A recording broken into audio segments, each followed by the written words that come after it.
मैं तो कहता हूँ शासन प्रशासन हर किसी से कहता हूँ, क्या तुम्हारे घर में बहू बेटी नहीं है? कल को आपकी बेटी अगर कोई ऐसे मार देगा तो आप क्या करोगे? मैं हाथ जोड़ के आप लोग से हाथ जोड़ के निवेदन मैं कर रहा हूँ। एक बात दुखी कर रहा है कि जब मैं जाता हूँ तो तुम्हारे घर में बच्चे नहीं है। आज इस गरीब है बाप की बेटी मरेगी। खलीलाबाद में हम हैं मालती चौहान के घर पर, और मालती चौहान की आज 13वीं थी और तमाम सारे लोग उनको चाहने वाले आए थे, मालती चौहान को श्रद्धांजलि अर्पित किए हैं। बहुत सारे लोग थे और तमाम लोग ऐसे भी थे जो मालती चौहान के पिता की मदद करने की भी बात कर रहे थे। उनके पिताजी हमारे साथ हैं और अभी भी इस लाचार पिता को प्रशासन पर भरोसा नहीं है। ये लाचार पिता बार बार प्रशासन के सामने गुहार लगा रहा है कि हमारी बिटिया को न्याय दिलवाइए। एक फ़ोटो लेकर ये बार बार कहते हैं कि इस फ़ोटो को गौर से आप लोग देखिए, इस फ़ोटो में क्या कुछ हुआ है। ये फ़ोटो बहुत कुछ सच बता रहा है, लेकिन अभी भी प्रशासन की नज़र उस पर नहीं पड़ रही है। एक पिता का दर्द प्रशासन को नज़र नहीं आ रहा है। और भी कुछ ऐसे नाम हैं जिनके नाम से मालती के पिताजी तहरीर देते हैं, लेकिन उनके ऊपर कुछ कार्रवाई नहीं हुई है। आप कहते हैं कि और कई लोगों के खिलाफ आपने तहरीर दी है, उनको प्रशासन नहीं गिरफ्तार कर रही है। जी, जो उसको बदनाम करने के लिए, उसका वीडियो वायरल करने के लिए और किसी चीज़ के लिए जो लोग दोषी हैं वो अलग की बातें हैं। वो तो है ही है कि वो लोग दोषी हैं। ये प्रशासन का काम है, उसे छानबीन करे। और जो मैं फ़ोटो दिखा रहा हूँ, स्टूडियो में प्रशासन के तरफ से इंस्पेक्टर हैं या चौकी इंचार्ज हैं या कौन है, पुलिस वाला खाकी वर्दी में वो दिख रहा है। अब वो सही तहरीर क्या दे रहा है क्या नहीं दे रहा है, अलग कमरे में दिखा रहे हैं।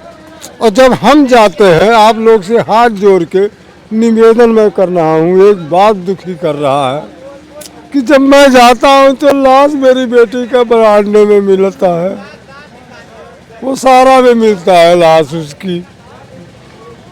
कमरे में नहीं था? नहीं, कुछ नहीं, कमरे उमरे का कोई सवाल नहीं था। मैं तो कहता हूँ शासन प्रशासन हर किसी से कहता हूँ, क्या तुम्हारे घर में बहू बेटी नहीं है? तुम्हारे घर में बच्चे नहीं है? आज इस गरीब है बाप की बेटी मरेगी।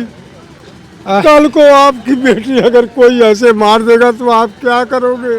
मैं हाथ जोड़ के आप लोग के चरणों में, अरे कम से कम कठोर दिल ये जो है अपना पसीजो कि एक बेटी को न्याय दिलाओ। इस पिता के दर्द को आप समझ सकते हैं। इस पिता के आंख से आंसू नहीं रुक रहे हैं। लगातार ये पिता, जब से मालती की मौत हुई है, लगातार ये प्रशासन से न्याय की भीख मांग रहा, रो रो कर कि हमारे साथ न्याय कर दो।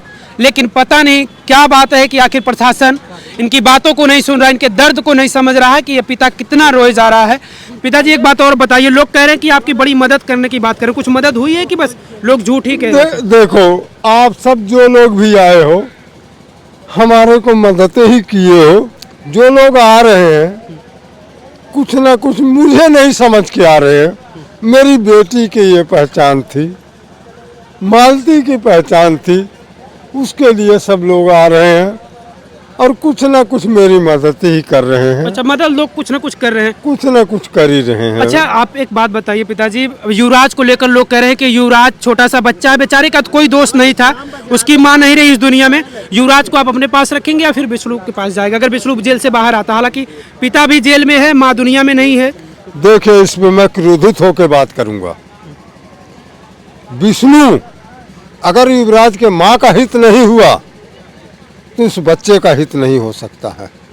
अगर वो दूसरी बीवी लाएगा तो दूसरी बीवी उसकी हित नहीं होगी।